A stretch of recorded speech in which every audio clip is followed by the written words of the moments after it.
afternoon, folks. East Coast time. Good morning, folks. West Coast time. And good evening, good night, India time, folks, whosoever may be watching. Thank you and welcome to the Saturday noon hour today, hosted by the US India Political Action Committee and with the Imagine India Institute. My name is Robinder Sachdev. It's a pleasure for us to host a discussion today on a most perhaps burning topic as can ever be, and an important topic on this Saturday, the 9th of January. I have with me a brilliant panel of eminent experts, participants, public servants who have a variety of experience in American politics, public policy, and related. It is my pleasure to welcome our eminent panel with us. And folks, whosoever is watching, this is being broadcast right now on the Facebook page of the US India Political Action Committee and on the Facebook page of the Imagine India Institute.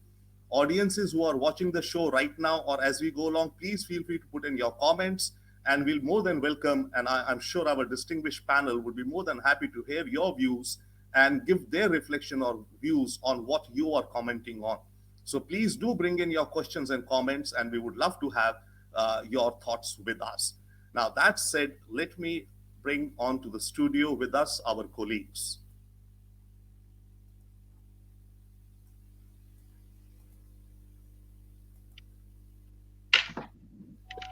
Thank you so much for joining this panel. We have today with us on the panel Sanjay Puri, Chairman of the US India Political Action Committee. Welcome, Sanjay. Thank you for joining, sir. It's your show, of course. Yeah. Thank you, Sanjay. We have on the panel with us Shekar Narasimhan, Founder and Chairman of the RP Victory Fund. Thank you, sir, for joining. A pleasure to have you with us, as always. Glad to be here. Senator Kesha Ram, Vermont State Senate and an Electoral College elector. Thank you, Senator Ram, for joining. A pleasure. Thanks for having me. We have with us Art Estopinan, former Chief of Staff, Chief of State, we'll just have it corrected, to former Chairman of the U.S. House Foreign Affairs Committee. Art, welcome, sir. Thank you, sir. Great pleasure and honor to be here with all of you. Likewise. And last but not the least, of course, we have Kannan Srinivasan, a former candidate for treasurer for the Loudoun County, Virginia, and also DNC delegate, Biden delegate to the DNC. Thank you. Thank you so much for having me. Once again, a pleasure to have this panel with us. The discussion will be proceeding in rounds. The first round will be opening comments and thoughts by our distinguished panel on the topic of the today. The topic of today is, as we can see, what is happening on Capitol Hill? Where is America headed? Where is our American politics headed? Happening over the next 10 days and over the coming months. That said, may I first invite Sanjay Puri, Chairman of the US India Political Action Committee. Sanjay, please, your opening comments. Sanjay, you're on mute, sir. Please. Thanks, Robinder. I think you kind of said it right, Robinder. It's probably one of the most, we've been doing this for 20 plus years, and I've been in this country. I've practically grown up here, and I would say this is one of the more. That's why I said I was dialing in to listen to our guests. Probably one of the most significant times in my life. I can't speak for Arthur and others. What we witnessed is generally scenes I have seen in countries, and not casting aspersions on Latin America or Africa or some other countries. At least I never thought I would see something like this. And I have just flown in from overseas. So I've had a lot of messages coming in from people saying what's going on. I've not been able to respond because I'm trying to process. And this is not a partisan view from me. And I don't think any of our guests today are going to make it a partisan issue. But to me, I've spent many years, many days in that building that got really desecrated. I've walked in with no fear.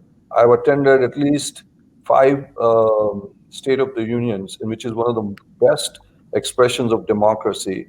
And to see something like that desecrated, really, to me, it doesn't matter what party you are, what grievance you have, but there are certain things that at least I personally hold dear.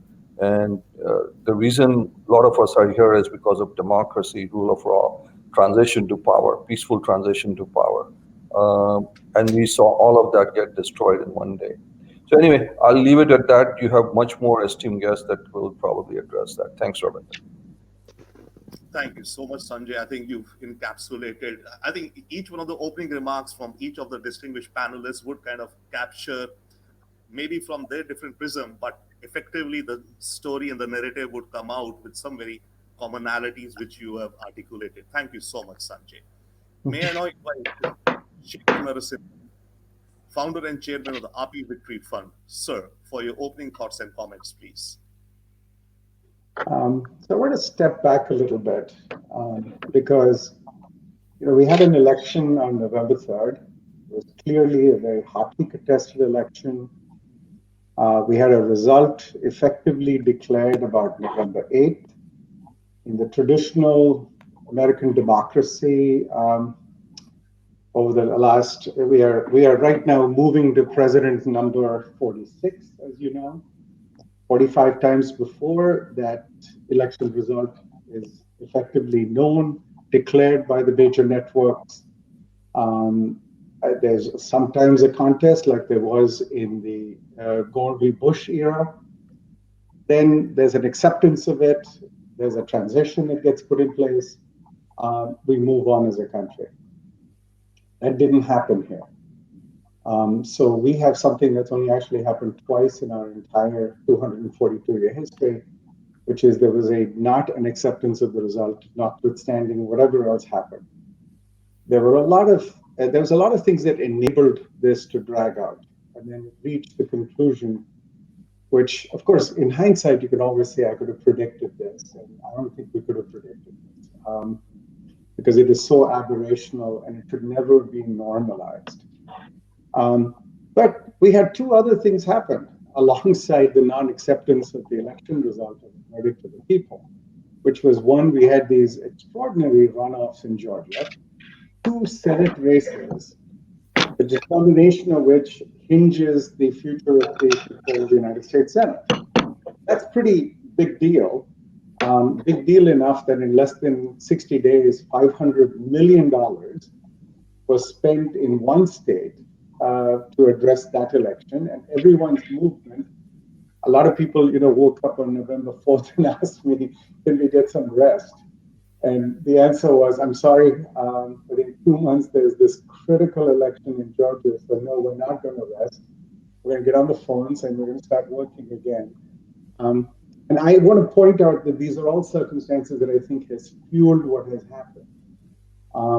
That Georgia became so critical, the elections became so, again, heated, overheated, the rhetoric, the signs. You should know that if you drove into Georgia, we had literally people on the ground who drove in. And, as you drove into Georgia, they said, the first thing you saw was the sign, big billboard sign, just saying, socialism is coming. Vote like your life depends on it.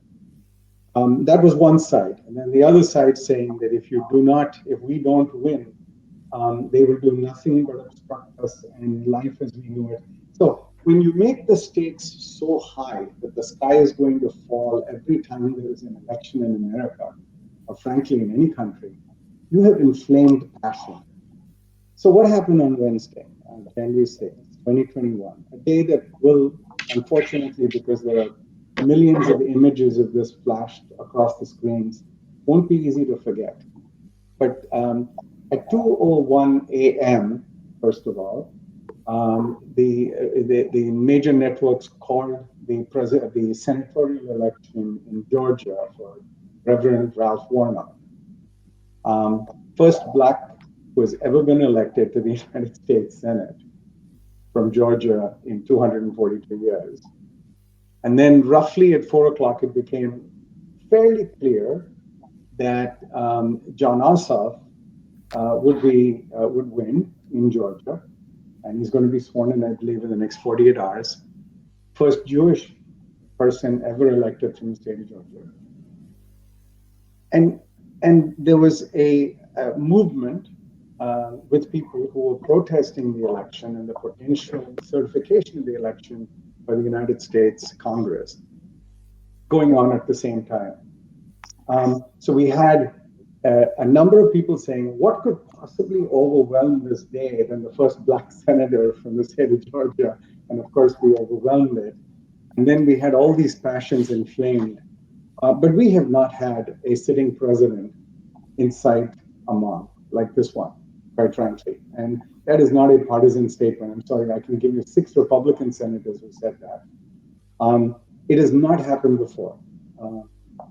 Therefore, we have to squarely look each other in the eye and ask what we can do to prevent this from ever happening again, rather than simply reliving that day. And it's going to take an extraordinary act of civil actions by each of us to overcome this. And at the same time, it's going to take addressing the real problems of people in this country to do it.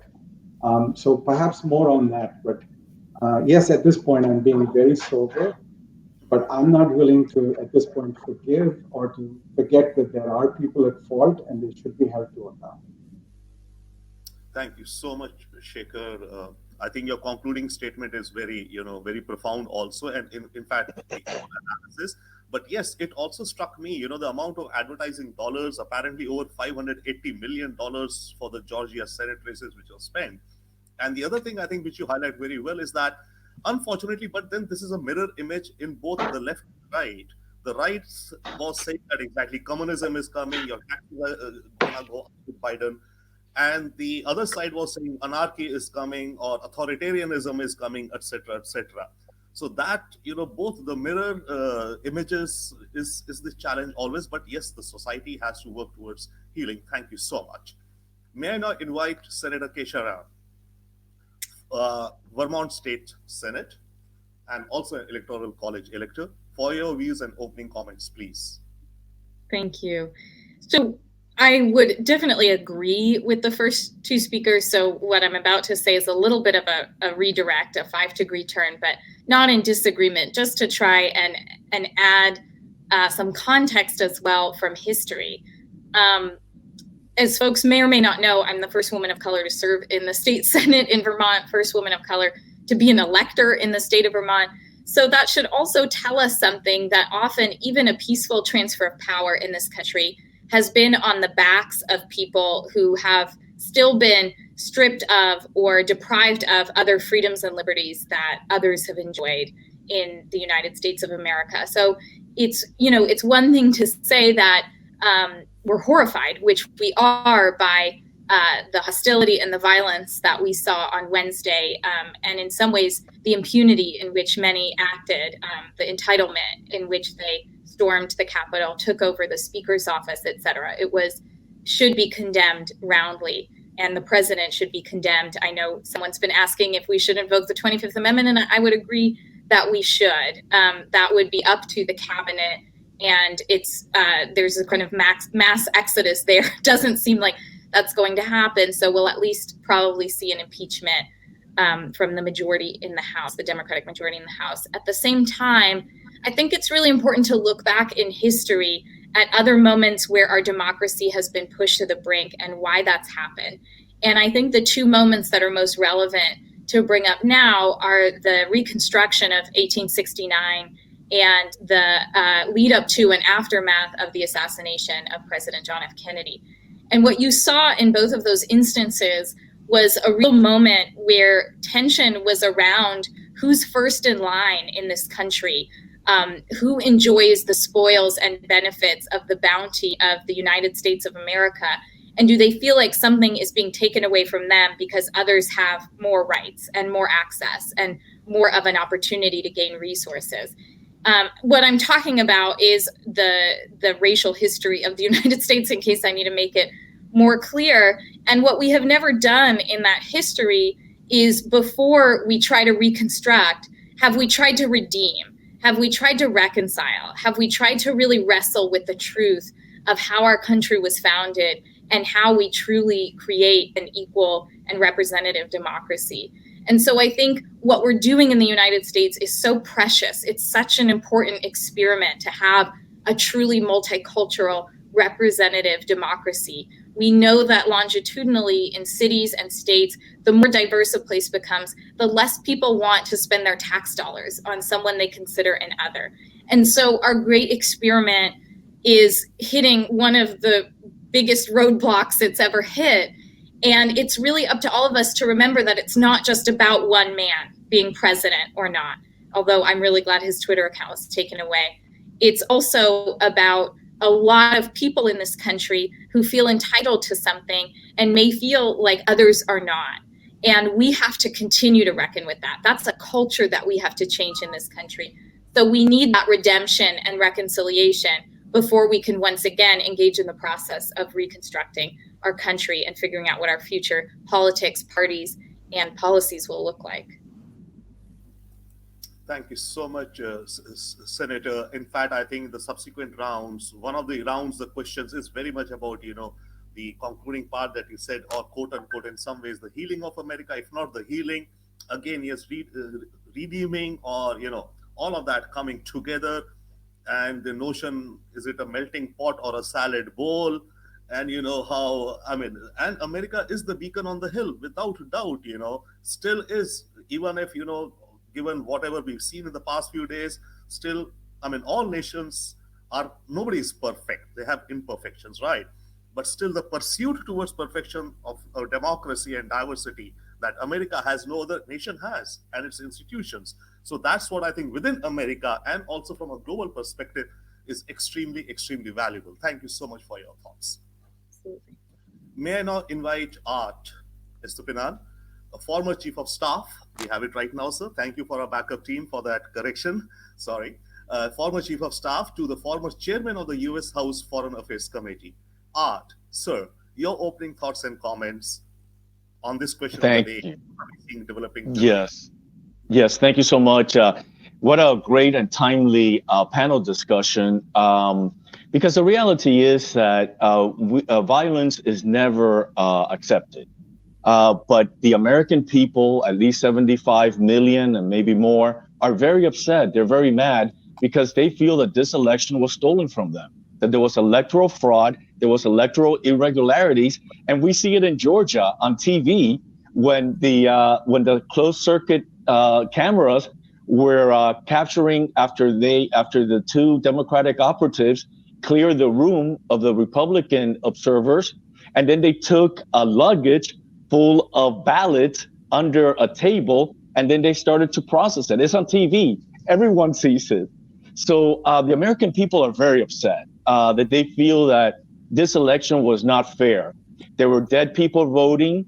There were people that were registered in 2 states and they voted. There are people that were voting a week after the election happened. There are people U.S. postal men are testified under oath that they were ordered to backdate the ballot. I mean, that's the reality of what's going on. And the American people deserve to know what is the truth. If President-elect Biden won legal and fair and square, welcome. Everyone will welcome him. But no one will put up with being sold a bill of goods and a lie. And that is what Senator Cruz wants to do. He wants to hold the Electoral Commission so that all of this comes out in the open and finds out if the machines that were counting the votes were compromised. Like in Michigan, where they transferred 5,000 or 6,000 votes in one precinct from President Trump to President Biden. How many more was it? Was it really 3% that was transferred from Biden to Trump? That's what the American people are very angry. But violence is never the response. There were Antifa terrorists. There were Black Lives Matter terrorists also involved in that group that launched into the Capitol on this week on Wednesday, and they were arrested. And so it's not black and white. The reality is that this country, the United States of America, is the best country in the world. Is it a perfect system? No, but we have opportunities if you take advantage of it. However, our educational system needs to be reformed. We need more science, technology, engineering, and mathematics, so our kids in the future can participate in the global economy. If right now, it doesn't matter how much money you're given, if you don't have the proper education to be able to compete in the global economy, you're going to fail. That fail turns into unproductive life because you don't have any hope. You're hopeless. So that's where our country needs to. And I'm happy to hear Mr. Biden say that he wants to unite America. He doesn't see a red America and he doesn't see a blue America. I take it for his word that he wants to unite the country because the country is very, very divided. President Trump had the biggest and largest economy this country has seen in recent history because he cut taxes, he cut regulation, and unemployment among African Americans, Latinos, Asians were at the lowest that there have ever been. So he, before the coronavirus unfortunately struck our country, his economy was the best, and he was sitting high. But things happened, and the pandemic struck us. So we have to put everything into perspective. I know in politics, when the chips are down, the sharks start to roam, and for political reasons, the sharks want to eat the opponent. And that's the reality. Unfortunately, you either kill, and then so that you could come into the position, or you let the other person kind of compromise. Politics is over. The campaign is over. It's time to govern. We need to be united as a country, and we have great leaders in the Republican Party, such as Ambassador Governor Nikki Haley, who is one of the future leaders of the Republican Party.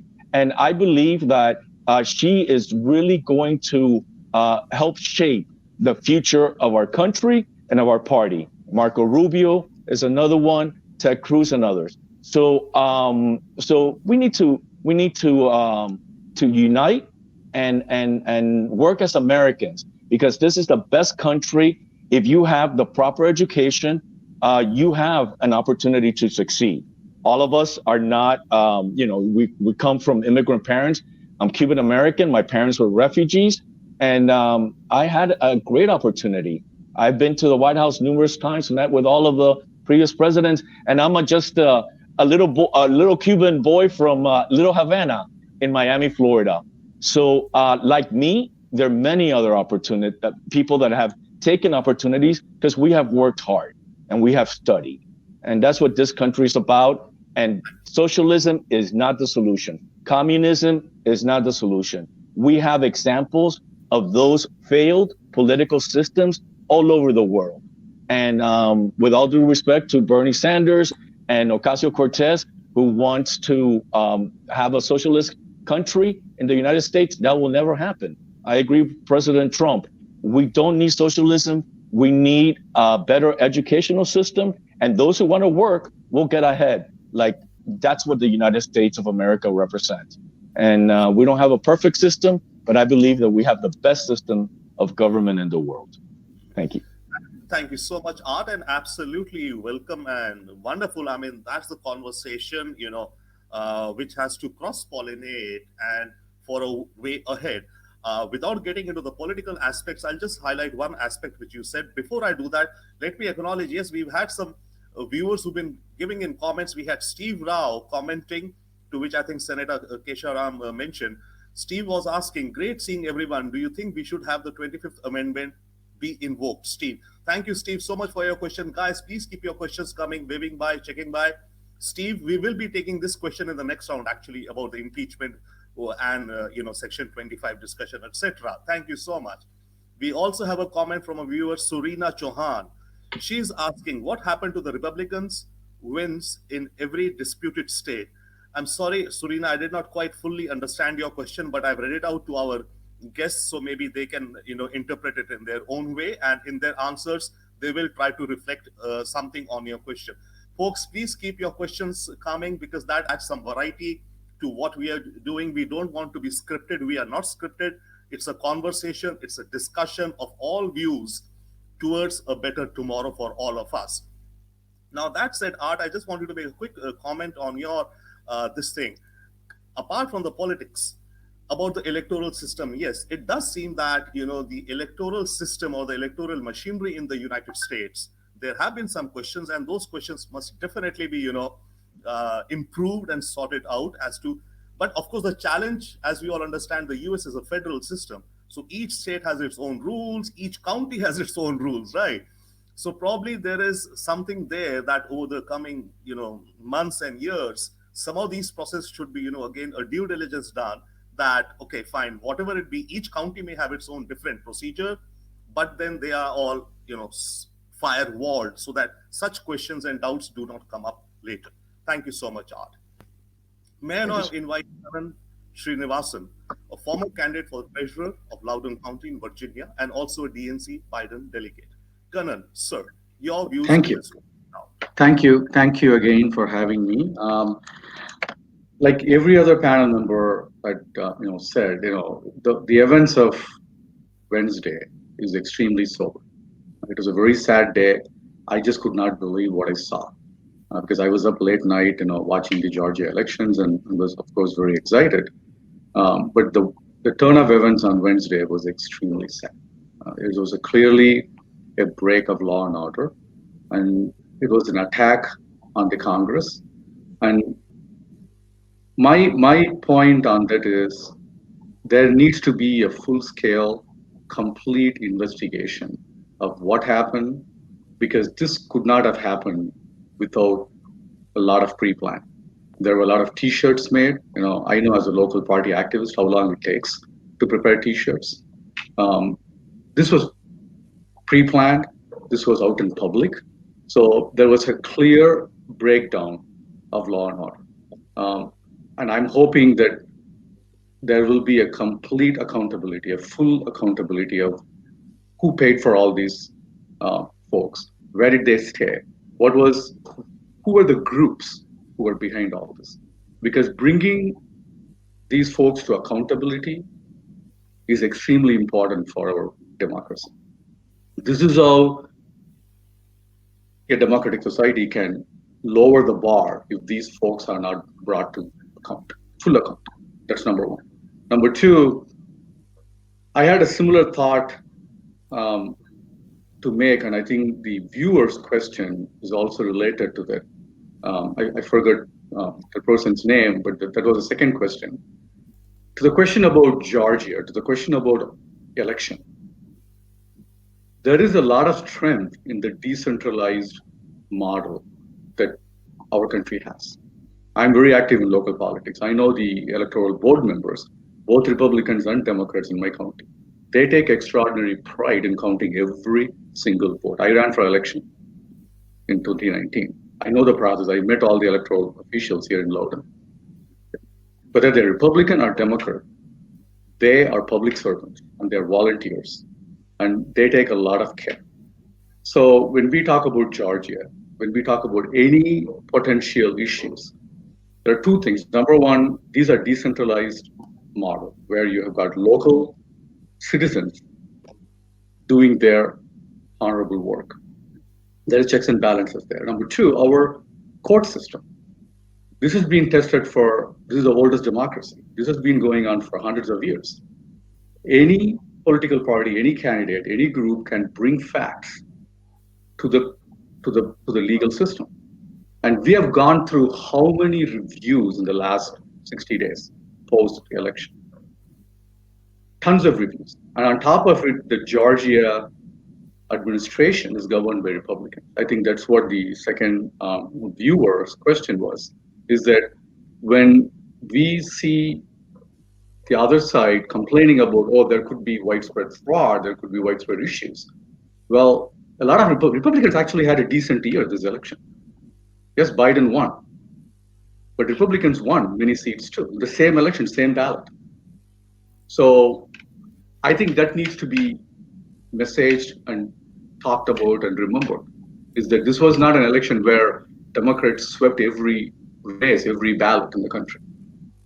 We lost a couple of seats, well, more than a couple of seats in the House. And there were statewide elections where Republicans kept their statewide majority in Pennsylvania, where Biden won decisively, but Democrats didn't have a good election in Pennsylvania outside of presidential. So we just have to be extremely careful. And that is the third point I wanted to make is it is very disturbing what happened this past Wednesday. And as I said, there needs to be full accountability and that folks should be brought to justice. That's number one. There's also something behind all this. There are two issues. Number one is the actual issue. I'm glad Art talked about it because we have to address. And I think Biden, there cannot be a better president that could take over next week other than Vice President Biden, no President-elect Biden. Because he truly believes in bipartisanship. He truly believes in bringing people together. But let's go a little bit deeper to the politics of it. These things didn't happen overnight. This has been going on for many years, where we have been playing with fire, and both the parties can get into it. I'm not trying to say, Democrats are saints, and we are both political parties, but I do believe, as a very active, passionate Democrat, that we tend to be careful about these things, and we don't play with fire. This has been going on for years. And I don't want to name any leaders because I don't know them. I only see them on TV, so I probably have read about them. But no matter whether they're senators or Congress or Virginia state legislatures, they have to be very careful of what we say. Our words matter. Clarity matters. At the end of the day, this is about our republic. This is not about this political party or this leader or they're coming to power or not. We have to solve our common problems. Sure. And I think that is where we need to focus. I hope this is a wake-up call because I don't think at least some Republicans didn't believe what happened on Wednesday. They're probably thinking, oh my God, this is too embarrassing. Well, guess what? This is what happens when we start playing with fire too much. And then you can't control your own thing. Thank you. Thank you so much, Kannan. In fact, I was hearing the other day someone saying that, there's a clean right and a dirty right. Similarly, there's a clean left and a dirty left, right? So both sides of the aisle, there's some fringe, some very this thing. So the point is that how to kind of, reduce that, minimize that, and the effect of those, outliers on the mainstream society. So thank you so much, Kannan. And also thank you so much for referring to the question from Surina Chauhan, who was exactly asking this. Thank you so much, sir. Now, let me lead into the second round. And folks, whosoever is listening, watching, seeing this Facebook Live going on the US India Political Action Committee Facebook page, please pop in your questions. We do have some questions which have come in. We're looking forward to more. And as you can see, whatever questions you bring in, help us and our panelists to kind of, frame and contextualize their answers and their views upon your questions also, thereby adding to the richness of the dialogue and the conversation that we are having here with such a distinguished panel. Now, moving into the second round, let me actually, because that was the second round we were looking to do, but pick up the question from Steve Rao, wherein he was saying, great seeing everyone, do you think we should invoke the 25th, etc.? So may I invite Sanjay for your thoughts. So this round will be around impeachment and Section 25 pros and cons. What do you think could happen, should happen, may or may not happen over the next 10 days, right? Because that's, I think, the topmost burning topic also right now. So Sanjay, may I invite you, sir, please? Sanjay Puri, Chairman, US India Political Action Committee, for your thoughts and your views on this topic. I'll just give you a very brief and happy to hear other panelists rather than me jabber on. I don't think the 25th will happen because, and that's why I think Speaker Pelosi is bringing articles of impeachment on Monday, because you have started to see some cabinet members leave because they don't want to go on record on the 25th. I think some of the resignations you're seeing are really a reflection that they will get to vote on the 25th Amendment. And the reason why Speaker Pelosi is doing it is that she's not going to get anywhere on the 25th. So that's just my perspective. Would love to hear what your other panelists have to say on this. Thank you so much, Sanjay. Yes, we would love to hear, all of our panelists, their views, as you mentioned. May I now invite Shekar Narasimhan, founder and chairman of the RP Victory Fund. Sir, what are your thoughts on the discussions which are floating out and some real serious evaluations being done on the aspect of impeachment, Section 25, this and that, over the next 10 odd days? Sir. First of all, why would you even bother with 11 days to go unless you feared something? And I think there has been some concern about the fact that more actions can take place in 10 or 11 days. The US has a system where we get a fairly long period. It's actually, by the way, shortened over the last 75 years from what used to be a much longer period. The reason for the period being as long as it is because people used to come here on horses. Seriously, you go back in history and you will evaluate why the Congress has only a 2-year term and why there is such a long transition period. It used to take people a long time to get here. And it wasn't so much the period of time to transition. In many democracies, parliamentary democracies, the transition takes place in 3 days. So in the United States, it takes very long. And the concern fundamentally is that during even these 11 days, you could have a president who's completely gone off the rails do all kinds of things. The nuclear arsenal, as an example, the use of the power of the veto, which is pretty darn much absolute. So those are the concerns, I think. Now, I personally think, look, if those things are going to happen, we have checks and balances in the country, in the system, in the legal system, let them play out.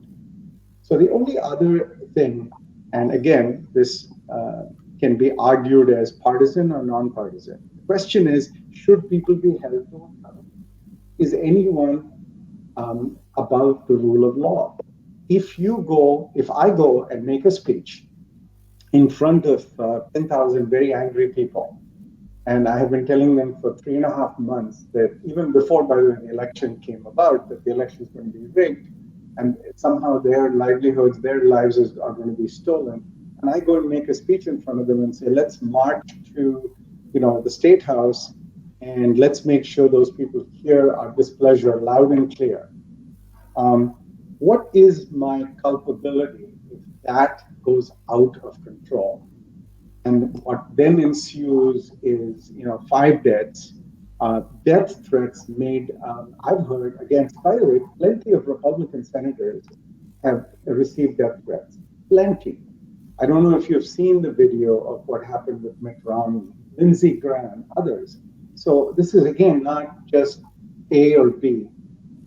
If that is the result of your speech, of your prior actions, of your rhetoric, do you have any responsibility? Or can you just wash your hands and go, I'm out of office, I'm done, it happened, oh well, I'm sorry. So I feel that the 25th Amendment is not going to happen. There aren't enough actually confirmed secretaries. There are a whole bunch of acting secretaries, and then the 2 that were confirmed, Betsy DeVos and Elaine Chao, who is, by the way, the wife of the majority leader of the Senate today, have both resigned, so they will not vote. So there aren't enough votes. So if you did impeachment, the House might impeach. The Senate has to get a 2/3 majority. 100 of them have to agree to the vote. Is it likely? No. Do you have to do it because you have to say he's not above the law? Actions have consequences. I think you do. So it's a bit of a process as opposed to an action, in my view. I think, however, let's just make sure that the people, and I think we all agreed on this in our earlier discussions, everybody who went into that Capitol, destroyed property, defaced it, made death threats, carried property away. I cannot walk. You cannot walk into a federal building, break windows, attack police officers, carry things away, put them on television, and not be held responsible.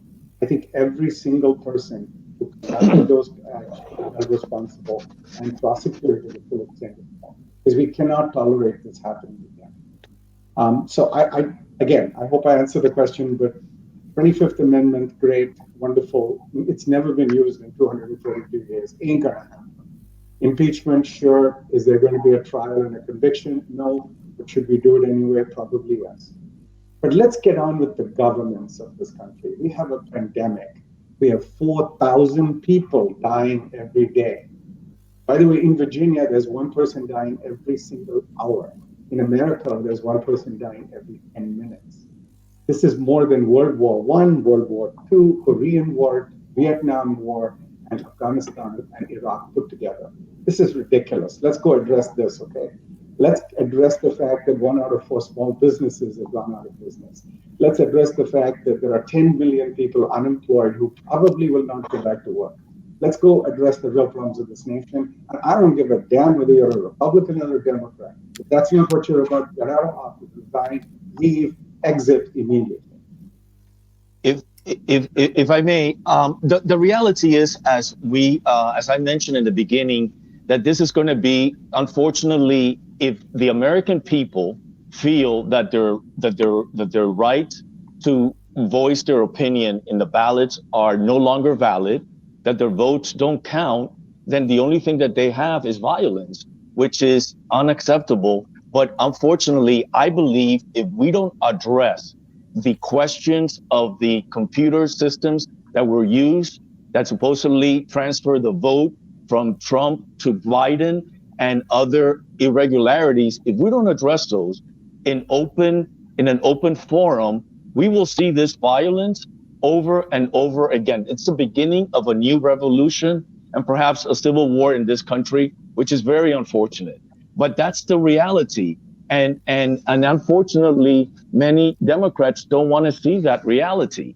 But that is what's happening. People, the American people, are very divided, and they're very upset. And if their votes don't count because it has been stolen in their mind, because this is what they see on TV, they don't know. I don't know what the evidence is. I don't have the evidence in front of me, but that's why we need to make sure, as you mentioned, that we need to get all of these questions out in the open and answered. And for Ms. Pelosi to be playing partisan politics right now is not the solution.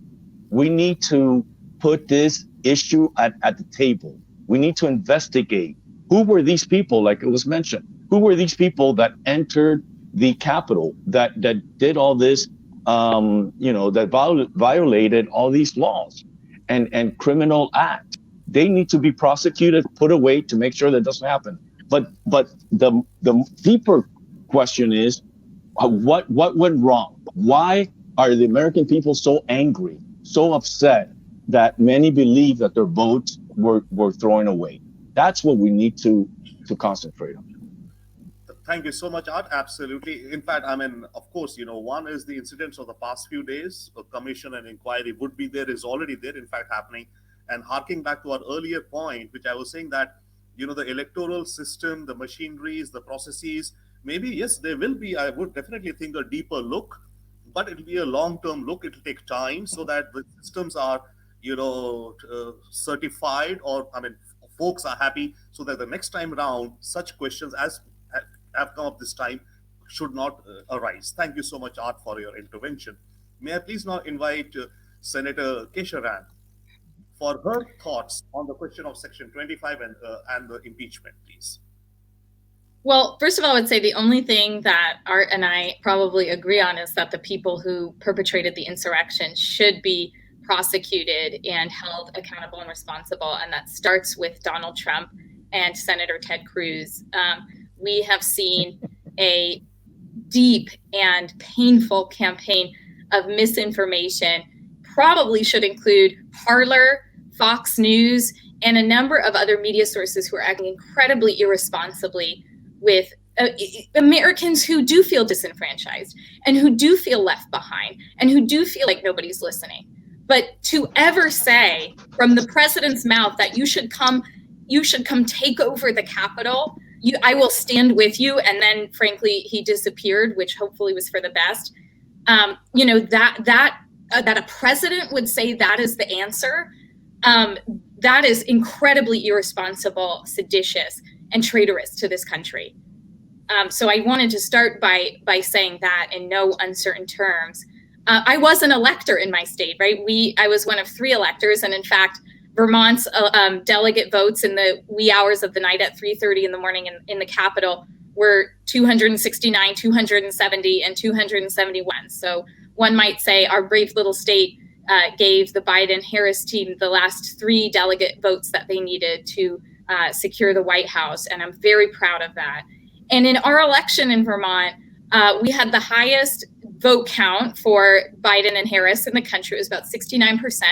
And the only person who had a higher vote count in our state was our Republican governor, who got 70% of the vote.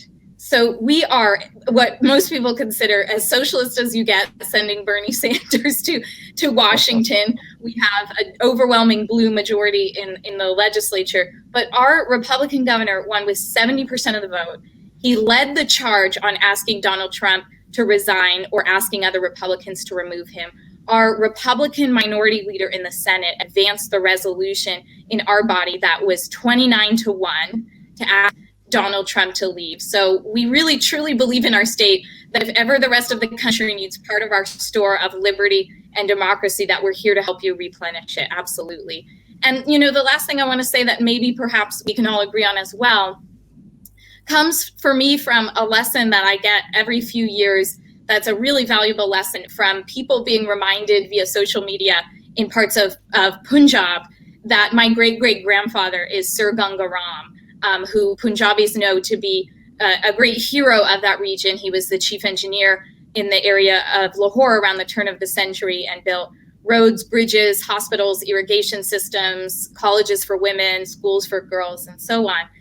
And when people learn that his great-great-granddaughter is in politics in America, I get messages from Muslims and Hindus and Sikhs and a lot of people who can't agree on a whole lot of things saying, I would not be a doctor if it wasn't for your great-great-grandfather. I wouldn't be who I am. I wouldn't have gone to school.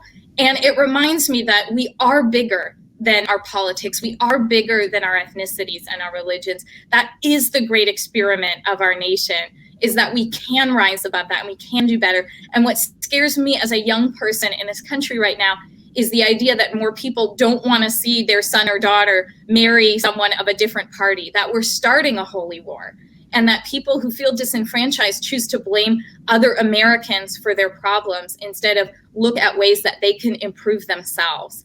And so, we have to continue to give all Americans, especially in rural America, and that's where I am, and that's where people are really hurting and feeling left behind in Kentucky and West Virginia and Appalachia and the Dakotas. They do feel unheard. But the answer is not to cause an insurrection and to leave 5 people dead. The answer is not 361,000 and counting people dead from this pandemic and millions infected.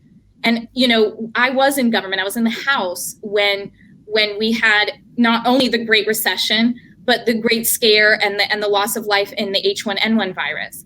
And what leadership looked like was the lack of a crisis, was the absence of so much death and carnage and destruction, was working together with states to not whether they're red or blue or whether they agree with you or not. We're in a very dangerous place because of the president of the last 4 years. And Americans have spoken and said, this isn't just about justice being on the ballot. This is about our lives being on the ballot. And we cannot afford another day of Donald Trump in the White House. We absolutely cannot, for the lives of our grandparents and for the future of our democracy. Thank you so much. I did not know that you were the granddaughter of Sir Ganga Ram. So, amazing guy. There's a hospital, a big hospital in Delhi named after him also. My family still stays involved in the affairs of Sir Ganga Ram Hospital. That's beautiful, legacy. And God bless you, please. Thank you so much. Now, the last speaker for this round would be Kannan Srinivasan, and after that, we'll move into the concluding rounds. And in that round, may I invite Shekar for his comment first, because I think he has to leave sooner. So, but in the meanwhile, first, Kannan Srinivasan, sir, your sorry, go ahead. On this question. Yeah. So, as Shekar mentioned and others mentioned, 25th Amendment is not going to happen. So we can forget that, even though I think it will be appropriate. Now, as far as impeachment, it may look like it's a futile effort, but I honestly feel I'm an extremely of moderate persuasion, extreme moderate persuasion. I'm literally middle of the road. I honestly feel given what transpired this Wednesday, you all would have seen the tent in the White House where the administration folks, Trump and his family, were edging people. You heard Rudy Giuliani saying justice by confrontation. There needs to be a loud and clear message sent. This is not about Republican, this is not about Democrat. I would say the same thing if a Democrat was involved. We need to send a clear message. I think impeachment is one of those clear messages. In fact, I expect the Congress to do their job. This is like a parent telling their children. I mean, you can come up with any analogy you want. So I truly hope that there is a strong message sent out that this will not be tolerated. I mean, there are wonderful business people here. You all have been very successful. What sets this country apart for centuries? It is a rule of law. It is a regulation. It is a respect. And we cannot compromise this for our own children's sake and for future generations. Great.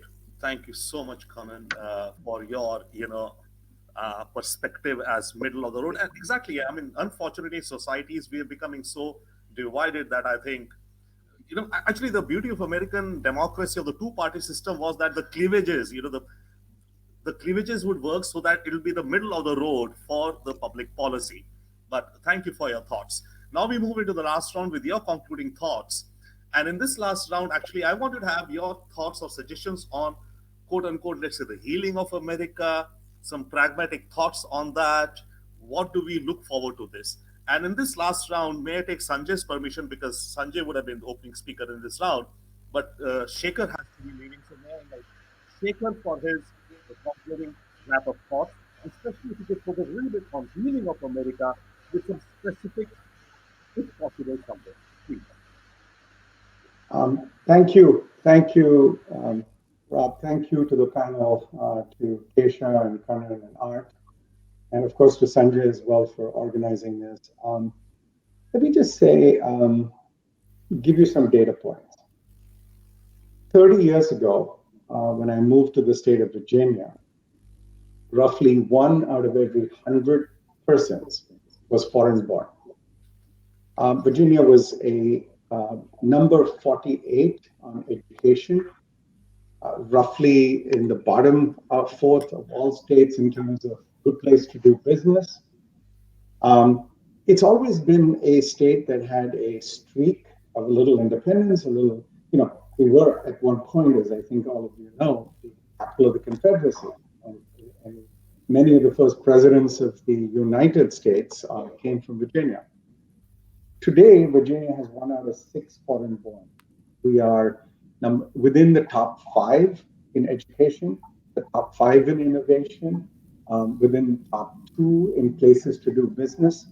It is not a coincidence that for all the people here who are all immigrants, Art himself said that immigration, the injection of blood, injection of ideas, this mosaic that this United States is, this experiment, results in actually good economics. It results in growth, it results in prosperity, it results in a more just and equal society.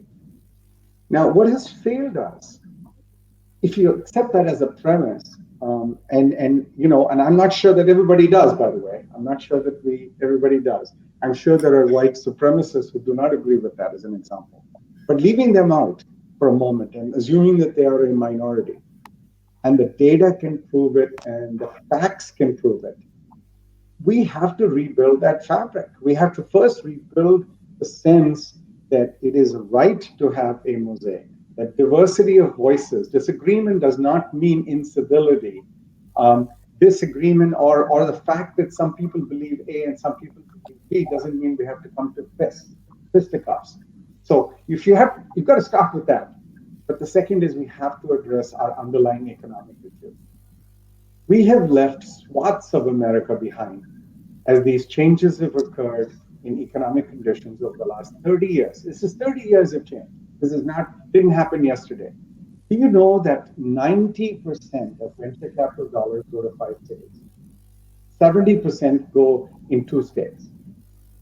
That means that the rest of the country, what? Are we toast? Are we idiots? We have no innovation.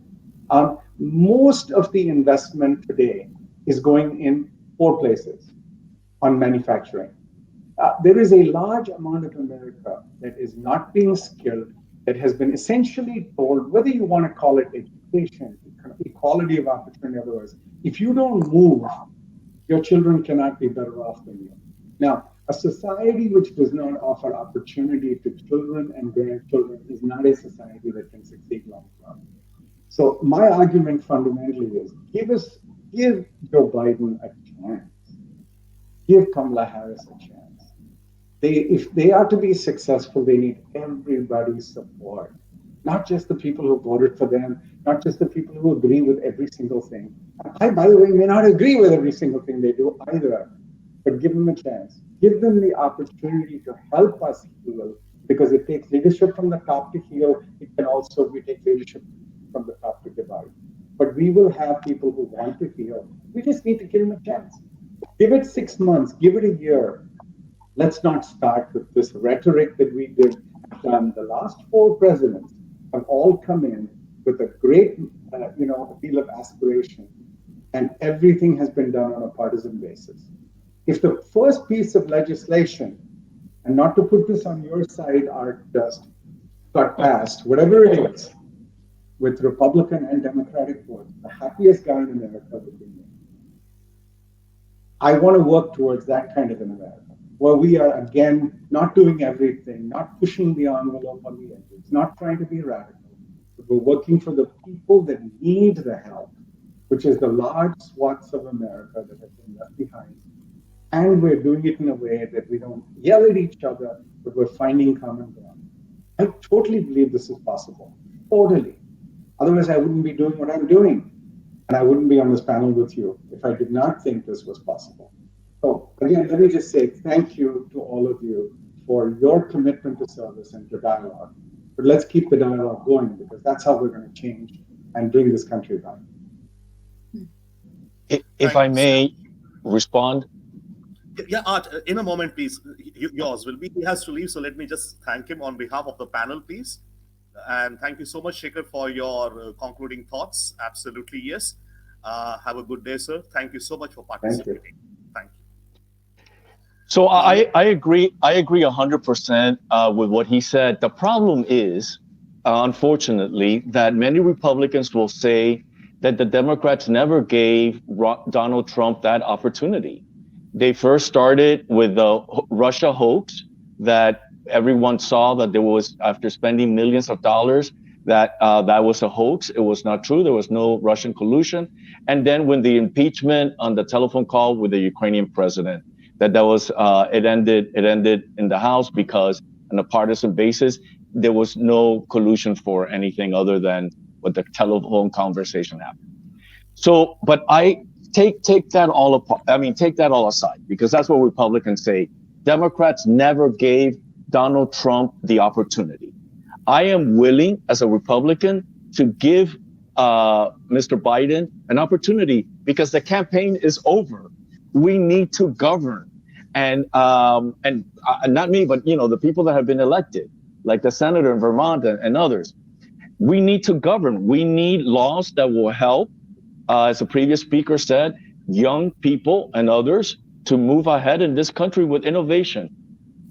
Innovation means growth, and that innovation is coming from the technology and internet and high skill manufacturing.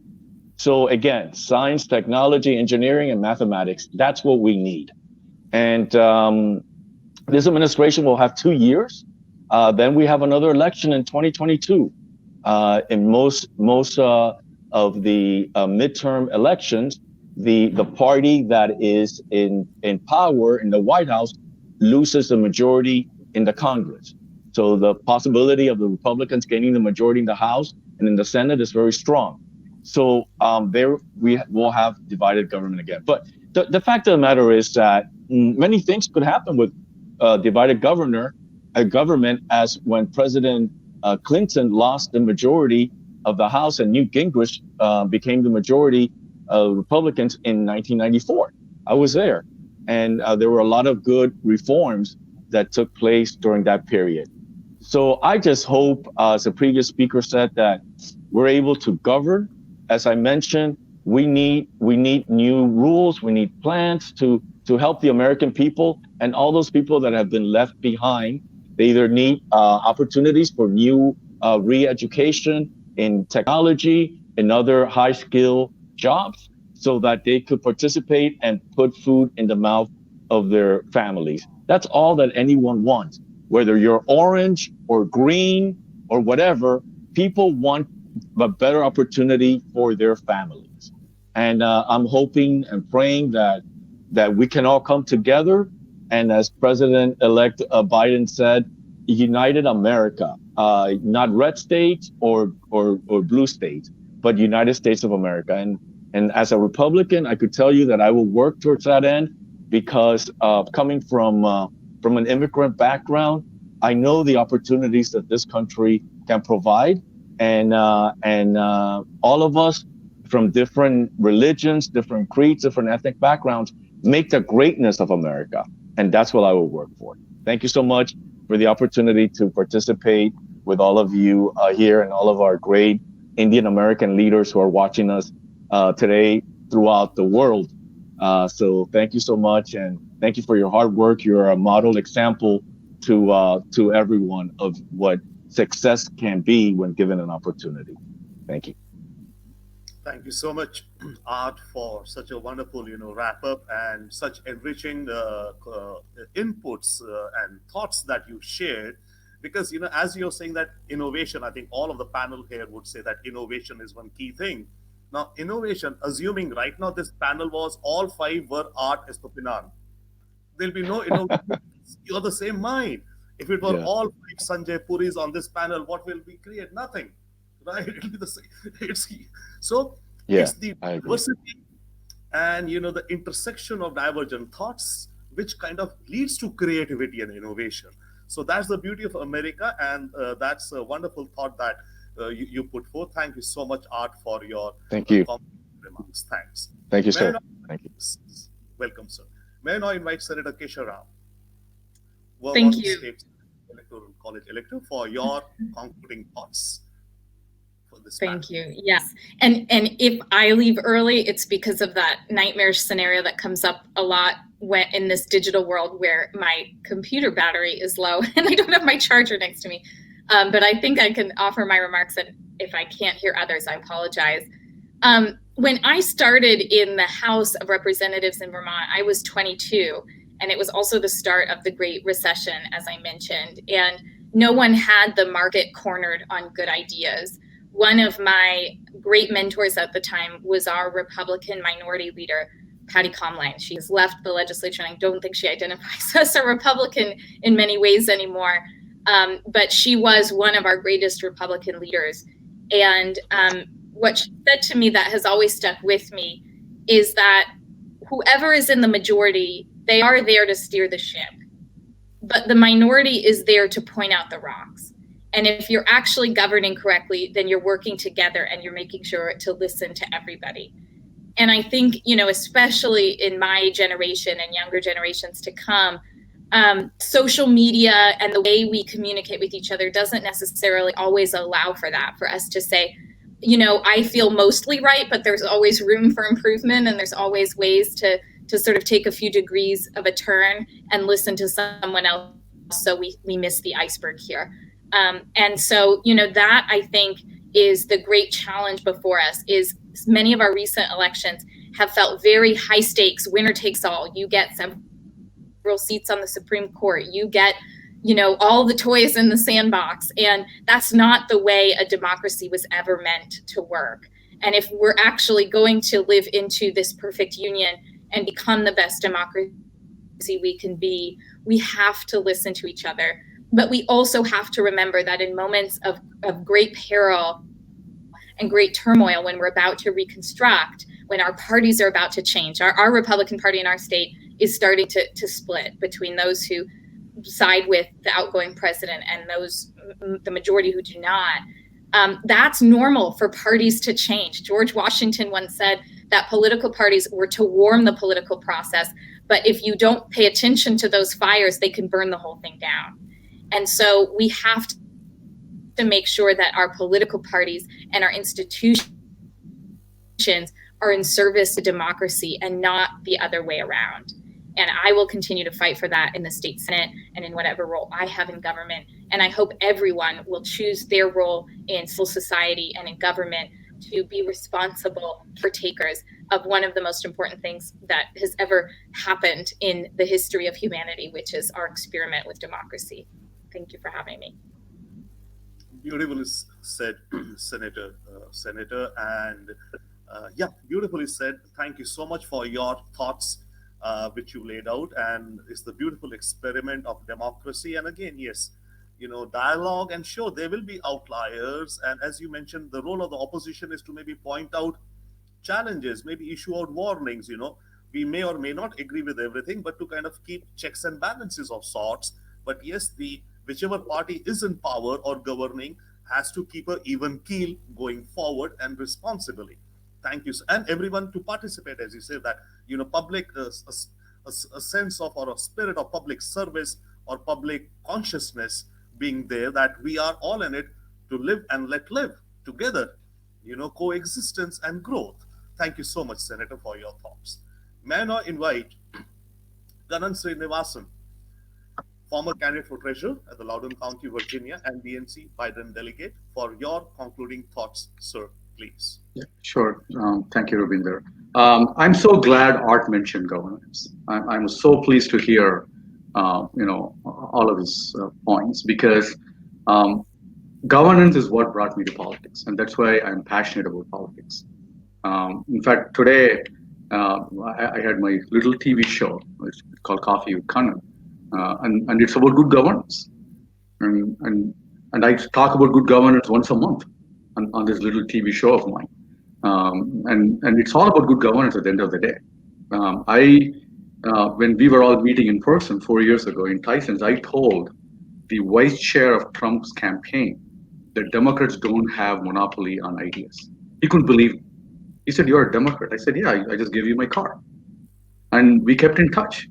Because I said that we don't have all the ideas all the time. And I absolutely agree with Art. We have to address the perception, or let's say perception, the perception that, this was not done right. This was not done right. So my hope and my prayer would be there will be more people like Art who are willing to work with people like me to say, how do we address this? I mean, if there is a real issue, we have to address the issue. None of us want bad elections. None of us want. I'm a CPA. I don't want to pay a dime more in tax that we need. I want small government. I want low taxes. I want good services. We all want efficiency out of the government. But as political parties, like Art said, there are push to do things, right? There are push to get ahead. Ambition is not a bad thing. But what tools do you use to achieve your ambition? I think that is where we all need to be careful being in politics. Do you go play with fire? Like Senator Ram just said, she was quoting George Washington. Sure, if some of these fires are not controlled, they could become a big inferno. And talking about governance, my closing comment would be, I think starting January 20th, I think if we can, hopefully this incident on Wednesday has also shown us that the need, we always had it, but hopefully it has highlighted the need to get things done on things that we agree. There's a lot more in common than what divides us. And if we can move the government quickly on major bills, I think that would be huge, because talking about governance, we have infrastructure that we need. STEM, I'm so glad Art talked about it. I mean, Loudoun County, as some of you might know, is the richest county in the country by median income. It's 20% Asian Americans. I mean, Sanjay knows all about this county, and it's because of the high-tech jobs. How do we spread them? How do we make all these smaller counties? And talking about politics, 40 years ago, what was Democratic is no Republican in South. How do we address those issues? I'm frankly disappointed sometimes with my own party that we don't address basic issues. The Democratic Party today is not the Democratic Party that was 20 years ago. How do we address those issues? together. So we have to lower the rhetoric. Hopefully, if there is something that's coming out of this Wednesday, hopefully it is that reckoning. And I hope and I pray that folks like Art can talk to his Republican friends. I'm sure he has a ton of influence. I have friends in Miami who are Cuban American who are hardcore Republicans. I hope, Art, you can persuade your Republican friends and caucuses to say, how do we put things together? Infrastructure is just one. There's a ton to be done. Oh yeah. And COVID is right on us. It is killing 4,000 people a day. Rather than trying to fight whether we are classifying deaths properly or not, let's just go address those people. Yeah, so absolutely. that would be my hope and prayer. And my commitment is to do whatever little I can in the next 2 years. I know there's elections every year in Virginia. Thankfully, there's only elections every other year for the federal government. Elections are always going to be there. Hopefully, our ambition and everything is moderated in a way that, ultimately we can forget why we are in politics. And I hope I hope to see, more people like you persuading both sides. Absolutely. And again, thanks, Sanjay, for the opportunity. Thanks, Rabinder. This is a wonderful forum, and I really appreciate the opportunity. Thank you so much, Kannan. And before moving to the final wrap-up from Sanjay, maybe with your permission, I think because there was such a conversation with reference to Art, I'll invite Art for a quick comment. Once again, post-concluding remark. But before that, folks, whoever is watching this on Facebook Live, on the US India Political Action Committee Facebook page, please do pop in. I do see several folks watching it, some likes and no dislikes, of course, but only likes perhaps there. And so put in your questions. We've taken in some questions from the audiences earlier. We would love to have your questions as we are moving into the concluding round with our distinguished panel. May I invite Art Estopinan for your post-concluding remarks or just a quick wrap-up, and then I move to Sanjay Puri, Chairman of US India Political Action Committee, for the wrap-up of this round and this panel discussion on this very important day today, perhaps. Art, sir. Well, I thank my good friend, Mr. Treasurer, for this nice comments, and I invite you as an accountant to come to the Republican Party, because if you like a balanced budget and everything else, that's where we're fiscally conservative. So no, I'm a fiscal conservative Democrat. We can balance the books too. We don't like. But I want you to be enlightened. I want to show you the true path. No, seriously. I sincerely appreciate it, and I agree with you, Kannan, that we need this sort of differences of opinion, but to reach a consensus and to reach a middle ground. I'm not here for politics. I never became involved in politics for politics. I became involved for politics to help other people. I was raised by the Jesuit priest, and they have the motto, men for others, men to serve others. And that's what I do. I like it. That's why I stayed for so many years. I worked closely with Mr. Sanjay Puri on the US-India nuclear deal and many other issues dealing with the Indian American community and US-India relations. And that's why I became involved in politics. I could care less about the political nuances. I just want to advance the agenda to help people everywhere in this country and around the world. And as my former boss was a chairman of the Foreign Affairs Committee. So I truly appreciate that recognition because I am bipartisan, and I believe that together we could succeed and we could make this country a whole lot better. And thank you, Kannan, for saying those nice words. I'm very touched and honored to have met you here, and hopefully we could work outside of this discussion in the future. Absolutely. Thank you. Same here. Thank you so much, Art. In fact, that's one of the thoughts behind this discussions when we started it out several months ago with Sanjay. The idea was that, amongst our panelists also, cross connections, newer relationships open up so that, the discussion broadens. Of course, the audiences are there. They're bringing their questions and we try and answer some of those questions, spread ideas out there. But at the same time, amongst our distinguished panelists itself, we hope that more exchange of ideas, relationships, and friendships develop for some innovation down the line, because it's ideas which create innovations, So thank you so much for your thoughts. Now may I invite Sanjay Puri, Chairman and founder, of course, of the US India Political Action Committee, for your wrap-up comments on the panel of today, which is looking at the developments of this past week and, of course, looking ahead into the days and years of America and American society and American politics. Sanjay, your concluding thoughts, please.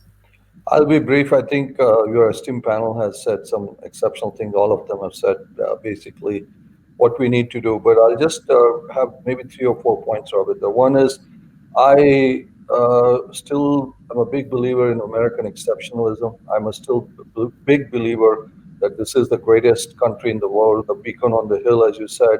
And, we've gone through, this country has been through a lot, wars, civil wars, racial issues, and we'll get through this too. But what I would say the points that have been raised by Art, has been raised by Kannan and others, there are people in this country that really feel left behind. I mean, I live in a region which is, as Kannan said, he's in Loudoun County. I'm also in a county which is, it's a bubble. That's not real America. And there are people who are left behind when they see on one hand the owner of Tesla, whose net worth has increased by 70 billion in a year and is now up to 190 billion, and they are trying to figure out how they're going to pay their bills. Things don't add up for them. When manufacturing has moved out, which will never come back again, educational loans. I mean, there is a point about education. Now, I think education should be a bipartisan issue. I can tell you as a parent that education is the way out for everybody, and we have to find a way for parents in this country. I don't want to make it a partisan issue, but where parents are able to educate their children and it doesn't become a lifelong issue, it should not be an issue for them paying for tuition for them or surviving. Education should be a right, as Art also pointed out, STEM education, whatever other education. I mean, think about it. Right now, we're going through a vaccination program. People are looking desperately to hire thousands of people. If we had those trained people, you would have jobs. So how do we address the people who feel left behind, whether they're in West Virginia, they're in Pennsylvania, Michigan?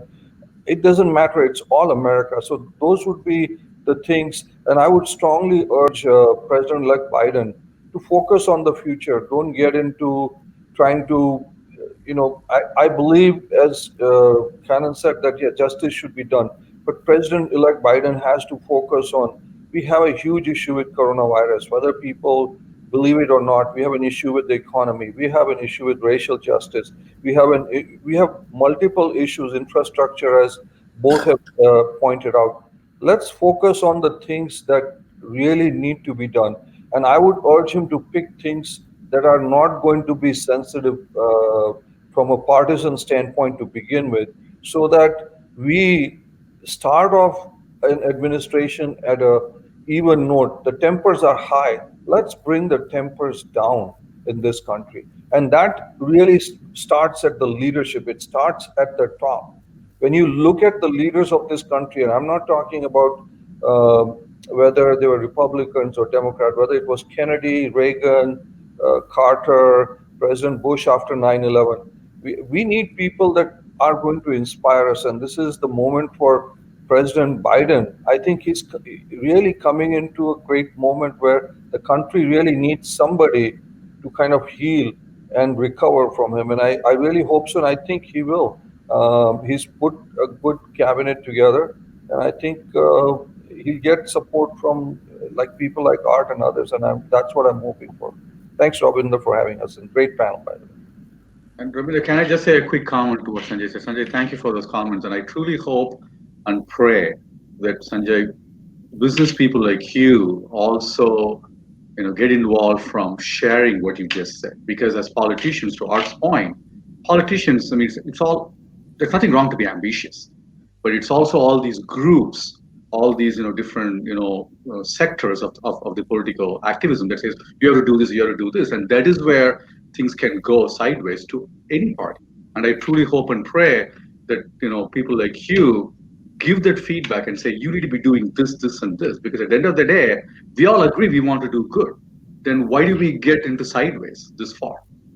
And the issues that you talked about, it's doing justice is important, but governance is why this president, I think, was elected. Ravinder, if you remember, we had a panel before the election, and I said to some of the other Republican friends in this panel, I said, Trump is probably going to lose because of COVID governance. It's all about governance at the end of the day. People want good administration. They want their lives, to Art's point, peaceful. And making those policy choices, Sanjay, is going to be key. And thanks for those comments. Excellent comments. Thank you. Thank you so much, Kannan. Thank you so much, Art. And of course, thank you so much, Sanjay. And of course, the other panelists who had to leave, Shekar and Senator from Vermont, for such a brilliant, such a beautiful conversation, I might say, such a thoughtful, reflective conversation. A couple of points. One, Sanjay, while you were talking, like, and Art and Kannan, everyone has been talking about, education and children and all. And I might remind our viewers and our panelists here, a couple of weeks ago, we had a panel discussion on the topic, child is the father of man, right? I mean, that is so, like today's topic is about whatever political thing. So I think this was just before around Christmas on that Saturday. The topic is the child is the father of the man, because what the child learns, what the child gets educated, is what the child becomes as an adult, right? So that is where, and that's where huge emphasis has to be, which all of you have been talking about. And just to say on the point of governance, Kannan, which you pointed out, yes, I do think also, okay, of course, as a moderator, I don't bring my views, right? I rather take panel's views. But on the point of governance, I could say, yes, had COVID not happened, most probably President Trump would have been absolutely gotten elected again. Economy was going good. I mean, it was all in just, many things were okay. Of course, politics aside, but he had a much higher chance of getting elected. And that's where I think on the governance aspect, he stumbled there on the COVID. But so be it, that's the past. As Sanjay says, as Art says, as you say, let us focus on the future, and let's hope and wish the incoming administration the best to deliver and to take America forward. That's it. Thank you so much once again to our panel. Thank you. Thank you so much to our Thank you, Ravinder. Thank you. Thank you, gentlemen. Bye-bye. Thanks, Sanjay. Thank you so much for our co-hosts, Steve Alonso and Prasoon Sharma and Runjun, who help us organize this weekend hour, organized by the US India Political Action Committee and the Imagine India Institute. We look forward to now seeing you next Saturday, again, 12 noon hour. Thank you so much. That being said, this broadcast ends now.